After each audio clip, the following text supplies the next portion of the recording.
गर्मियां आ गई हैं और इसके साथ ही वो चिलचिलाती धूप, पसीना और एक ऐसी चीज जो सच में बहुत परेशान करती है, भयंकर सिरदर्द। राइट।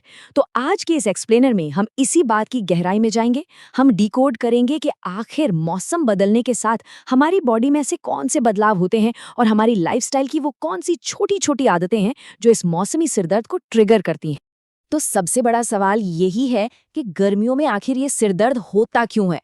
देखा जाए तो ये किसी मेडिकल डिटेक्टिव स्टोरी जैसा ही है। सिर्फ दर्द की गोली खाकर चुपचाप सहने के बजाय चलिए आज इसकी जड़ तक पहुंचते हैं। हमारी रोजमर्रा की आदतों और हमारी बॉडी के रिस्पॉन्स के बीच एक बहुत गहरा कनेक्शन है जिसे आज हम सुलझाने वाले हैं। आज की इस चर्चा में हम मुख्य रूप से इन पॉइंट्स पर फोकस करेंगे। पहला, गर्मियों का सिरदर्द। दूसरा, इसके मेन विलन यानी धूप और पसीना। तीसरा, कुछ छुपे हुए कारण जैसे हमारी डाइट और नींद।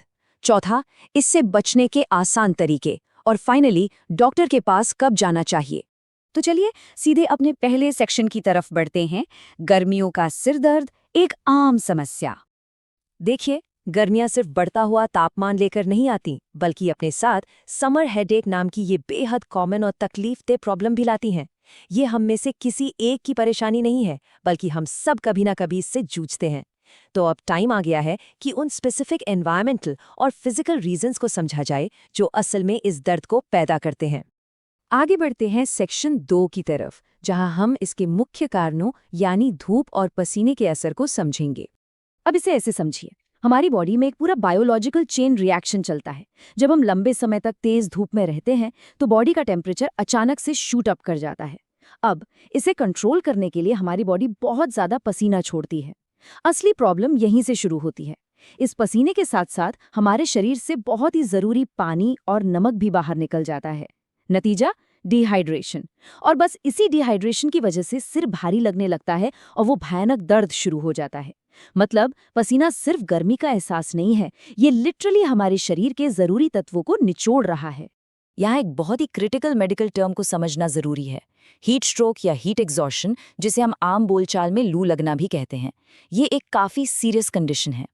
इसे कोई नॉर्मल सिरदर्द समझने की भूल बिल्कुल नहीं करनी चाहिए।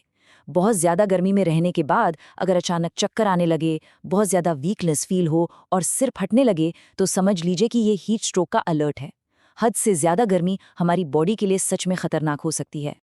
अब आते हैं सेक्शन 3 पर, अन्य कारण, डाइट और नींद, यानी वो छुपे हुए ट्रिगर्स जिन पर हमारा ध्यान कम जाता है। अब कुछ ऐसे हिडन रीजंस की बात करते हैं जिन्हें हम अक्सर इग्नोर कर देते हैं। हम सब जानते हैं कि गर्मियों में भूख थोड़ी कम लगती है, जो एकदम नॉर्मल है। लेकिन विडंबना देखिए, भूख ना लगने पर मील स्किप कर देना या बहुत देर तक भूखे रहना ही सीधा सिरदर्द को ट्रिगर कर देता है। इसके अलावा गर्मी और उमस की वजह से रात में ठीक से नींद ना आना भी दर्द को बढ़ा देता है। और हाँ, गर्मी से बचने के लिए या रिफ्रेश होने के लिए बहुत ज्यादा चाय कॉफी पीना या अचानक से कोई बहुत ठंडी चीज खा लेना, ये सारी चीजें मिलकर सिरदर्द को सीधा इन्वाइट करती हैं। हम अक्सर गर्मी से राहत पाने के लिए गलत शॉर्टकट अपना लेते हैं, जैसे बहुत ज़्यादा कैफीन यानी चाय या कॉफ़ी घटक लेना, या फिर अचानक से एकदम चिल्ड चीज़ें खा लेना। हमें लगता है इससे आराम मिलेगा, लेकिन ये असल में उल्टा असर करता है। इसके बजाय सही तरीका ये है कि बॉडी को अंदर से हाइड्रेटेड रखा जाए। पूरे दिन भर अच्छी मात्रा में पानी पीना, ORS, नींबू पानी और कोकोनट वाटर लेना, लिटरली यही सबसे सही और इफ़ेक्टिव तरीका है। तो अब चलते हैं सेक्शन 4 की तरफ, बचाव के आसान तरीके जिनसे हम खुद को सेफ रख सकते हैं। देखिए, इस सिरदर्द से बचना कोई रॉकेट साइंस नहीं है, बस कुछ बहुत ही सिंपल डेली हैबिट्स को अपनाना है। पूरे दिन भर अच्छी मात्रा में पानी, ORS या नारियल पानी पीते रहिए। दोपहर की उस तेज चुभती हुई धूप से जितना हो सके बचिए। डाइट में हमेशा हल्का और पौष्टिक खाना रखिए और अपनी नींद से बिल्कुल कॉम्प्रोमाइज मत कीजिए। और हाँ, अगर बाहर जाना ही पड़े तो धूप से बचने के लिए टोपी या छाते का इस्तेमाल जरूर कीजिए। अगर हम डाइट और धूप से बचाव के ये छोटे छोटे स्टेप्स फॉलो कर लें तो ये हमारी बॉडी के लिए एक बहुत ही मजबूत शील्ड का काम करते हैं। फाइनली, हमारा सेक्शन 5, डॉक्टर के पास कब जाएं, यानी सिवियर सिम्टम्स को कैसे पहचानें। कुछ वार्निंग साइंस ऐसे होते हैं जिन्हें हम बिल्कुल इग्नोर नहीं कर सकते। अगर सिरदर्द बहुत ही ज्यादा तेज है, बार बार लौट कर आ रहा है, या फिर दर्द के साथ तेज बुखार, उल्टी और चक्कर जैसी प्रॉब्लम्स भी हो रही हैं, तो प्लीज तुरंत किसी डॉक्टर को दिखाइए।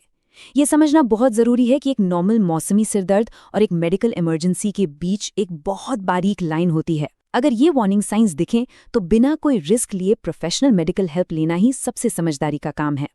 तो इस पूरे एक्सप्लेनर के बाद एक बहुत ही दिलचस्प सवाल हमारे सामने आता है।